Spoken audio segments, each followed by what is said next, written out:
దేశద్రోహం అంటే దేశానికి తప్పు చేసినట్టు. ఇప్పుడు జగన్ టైంలో పెట్టింది ఏంటి? జగన్ ప్రభుత్వాన్ని కుప్పకూల్చడానికి రాజద్రోహం అని. కేసీఆర్ పెట్టింది కూడా రాజద్రోహం కేసే కదా ఆ రోజున.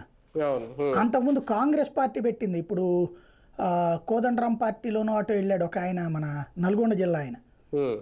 ఏడాది పాటు కాంగ్రెస్ గవర్నమెంట్ టైంలో రాజద్రోహం కేసు పెట్టారు.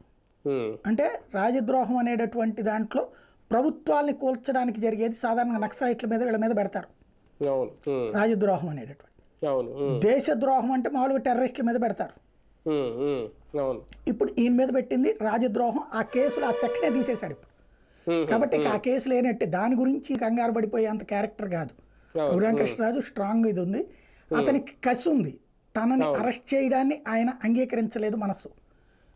అలాగే తనని ఒక ఎంపీగా ఉన్నటువంటి వాడికే సెక్యూరిటీ లేకపోతే ఎట్లా అన్న కసే కదా ఆయనలో ఉంది. సరే, ఆయన మాట్లాడింది రైటా రాంగ్ అంటే ఎథికల్గా అయితే ఆ పార్టీలోని మాట్లాడడం రాంగే. కానీ ఆయన దాన్ని తనని ఇబ్బంది పెట్టారు కాబట్టి అన్నటువంటి రూట్లో పోయారు కాబట్టి అది ఎథికల్ పొలిటికల్ ఇష్యూ. కానీ ఎథికల్ పొలిటికల్ ఇష్యూలో చట్టాన్ని చేతుల్లోకి తీసుకోవచ్చా అన్నది కదా ఆయన నిరూపించాలనుకుంటుంది. చట్టాన్ని